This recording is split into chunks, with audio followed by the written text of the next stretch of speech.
भारतीय नागरिक सुरक्षा संहिता 2023 का सेक्शन 483 इस वीडियो में हम लोग समझेंगे special powers of high court और court of session regarding bail. CRPC के सेक्शन 439 में आपको ये चीज़ मिलेगा।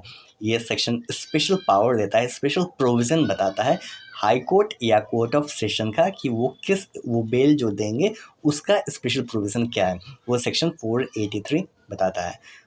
सब सेक्शन 1 कहता है हाई कोर्ट और कोर्ट ऑफ सेशन, ठीक है। कोई भी हाई कोर्ट या कोर्ट ऑफ सेशन अगर बेल देता है किसी भी ऐसे पर्सन के लिए जो कि एक्यूज है किसी ऑफेंस के लिए और वो कस्टडी में है, तो वो जो हाई कोर्ट होगा या कोर्ट ऑफ सेशन बेल देगा, कहेगा कि उस पर्सन को रिलीज़ किया जाए बेल पर। लेकिन अगर वो जो ऑफेंस है वो उसका नेचर ऐसा है जो कि सेक्शन 480 सब सेक्शन 3 में बताया गया है। सेक्शन 480 क्या है? सेक्शन 480 है when bail may be taken in case of non bailable offence, यानी नन बेलेबल ऑफेंस के बारे में बात कर रहा है। अगर ऐसी सिचुएशन नन बेलेबल ऑफेंस वाला केसेस है तो ऐसी सिचुएशन में कोर्ट, हाई कोर्ट या कोर्ट ऑफ सेशन कोई कंडीशन भी लगा सकता है, जो भी उससे अप्रोप्रिएट लगेगा, जो उस सबसेक्शन में मेंशन है कंडीशन वो लगा सकता है। ये कंडीशन या जो कुछ भी है सबसेक्शन हम लोग पहले डिस्कस कर चुके हैं। अगर आपको समझना है क्लैरिटी से तो आप उस वीडियो को देख सकते हैं, उसके बाद इस वीडियो को आप देख सकते हैं। फर्दर ये कहता है कि कोई भी हाई कोर्ट या कोर्ट ऑफ सेशन रिलीज़ अगर पर्सन को कर रही है बेल पर और किसी मजिस्ट्रेट के द्वारा, यहाँ मजिस्ट्रेट कौन सा है? जुडिशियल मजिस्ट्रेट है।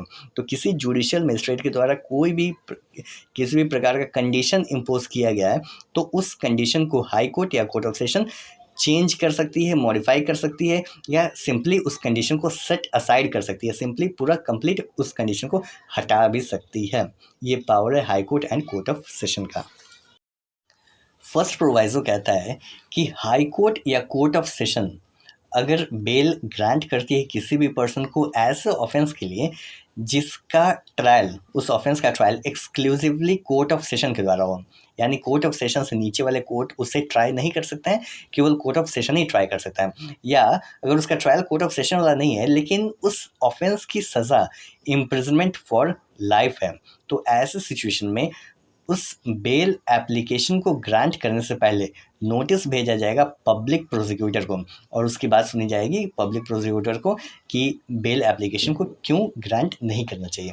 लेकिन अगर सिचुएशन कुछ ऐसा अराइज हो जाता है कि नोटिस भेजना नामुमकिन हो जाता है, प्रैक्टिकल नहीं रहता, प्रैक्टिकेबल नहीं रहता है, तो कोर्ट राइटिंग में रिकॉर्ड करेगी रीज़न कि क्या रीज़न रहा था जिसकी वजह से पब्लिक प्रोसिक्यूटर को नोटिस नहीं भेजा गया, एंड अकॉर्डिंगली बिना नोटिस भेजे ही बेल एप्लीकेशन को हियर किया जाएगा। फर्दर सेकंड प्रोवाइजो कहता है कि हाई कोर्ट या court of session grant bail application को ग्रांट करने से पहले देखेगी अगर कोई ऑफेंस आया है अंडर सेक्शन 65 या सेक्शन 70 सबसेक्शन 2 के तहत में कोई ऑफेंस के लिए आया है एप्लीकेशन। 65 एंड 70 सबसेक्शन 2 क्या है? सेक्शन 70 रिगार्डिंग गैंग रेप बताता है एंड ऑफ वुमेन, सबसेक्शन 2 कहता है gang rape of women under 18 years of age, and 65 बताता है रेप ऑफ वुमेन, ऐसी फीमेल का रेप जो 16 ईयर्स या 12 ईयर्स से कम वाली हो। तो अगर ये दोनों सेक्शन के तहत में कोई ऑफेंस का आता है केस, यानी बेल आता है ऐसे ऑफेंस के लिए, तो ऐसे सिचुएशन में नोटिस भेजा जाएगा पब्लिक प्रोसिक्यूटर को, लेकिन जो नोटिस का पीरियड है वो 15 डेज़ है। जैसे ही बेल एप्लीकेशन फाइल किया जाएगा, बेल एप्लीकेशन के फाइल करने के 15 दिन के अंदर अंदर में पब्लिक प्रोसिक्यूटर को नोटिस भेजना है। कब? अंडर सेक्शन 65 या 70 सबसेक्शन 2 वाले केस में। लेकिन अगर इन दोनों के अलावा कोई और ऑफेंस है तो वहाँ पर नोटिस का पीरियड मेंशन नहीं है। लेकिन भारतीय न्याय संहिता 2023 के सेक्शन 65 या सेक्शन 70 सबसेक्शन 2 के तहत में कोई ऑफेंस कमिट हुआ है और एक्यूज्ड पर्सन बेल के लिए अप्लाई करता है, तो ऐसे सिचुएशन में पब्लिक प्रोसिक्यूटर को 15 दिन के अंदर अंदर में नोटिस भेजना पड़ेगा। 15 दिन कहाँ से काउंट होगा? जब एप्लीकेशन फाइल किया गया, from the date of receipt of the notice of such application. Bail application जब फाइल किया गया उसके 15 दिन के अंदर।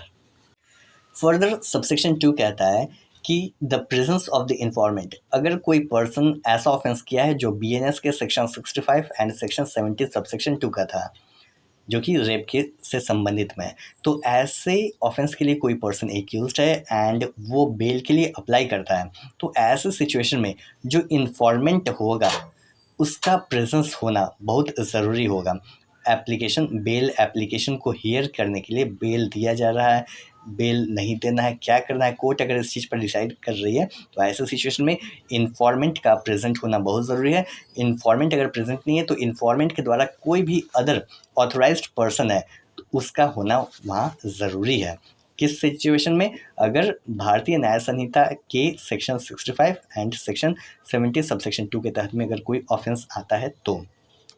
फर्दर नेक्स्ट सबसेक्शन 3 कहता है कि हाई कोर्ट या कोर्ट ऑफ सेशन अगर बेल ग्रांट कर दी है इस सेक्शन में, ठीक है, हाई कोर्ट या court of session bell grant कर दी है और पर्सन रिलीज हो गया है, लेकिन अगर इन कोर्ट्स को लगता है किसी भी सिचुएशन में कि उस पर्सन को रिलीज नहीं करना है, वापस उसे बुला लेना है, तो ऐसे सिचुएशन में कोर्ट पुलिस ऑफिसर को डायरेक्ट कर सकेगी।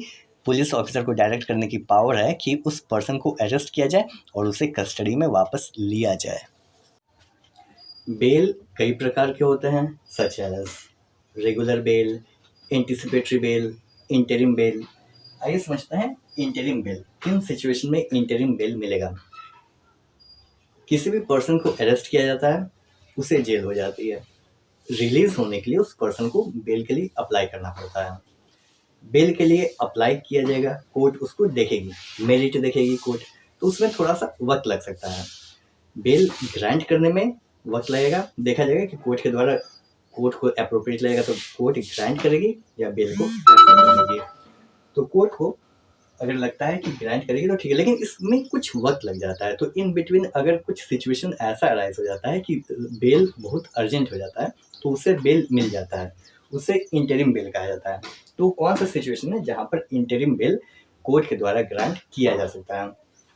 ठीक है, आप समझ गए। इंटरिम बेल कहने का मतलब है छोड़ दिया जाएगा, एक्यूज्ड को रिलीज कर दिया जाएगा बिना प्रॉपर्ली देखे हुए, ग्राउंड्स देखे हुए, उसे ही इंटरिम बेल कहा जाता है। कुछ सिचुएशन है जैसे एक्यूज ऐसे ऑफेंस के लिए उसके ऊपर एक्यूजेशन लगाया गया जो काफ़ी ट्रिवियल नेचर के है, यानी हल्का फुल्का ऑफेंस कोई है, ऐसे ऑफेंसेस जहाँ पर जनरली बेल ग्रांट कर दिया जाता है तो उसे इंटरिम बेल मिल जाता है। अगर एक्यूज्ड वुमेन है या चिल्ड्रन है, माइनर है या कोई एजेड पर्सन है जो 70 साल 80 साल अबव एज का है, तो ऐसे सिचुएशन में भी उसे इंटरिम बेल दिया जा सकता है। अगर एक्यूज कोई स्टूडेंट है और उसका अपकमिंग एग्जामिनेशन है, नज़दीक है, तो ऐसे सिचुएशन में भी उसे इंटरिम बेल दिया जा सकता है।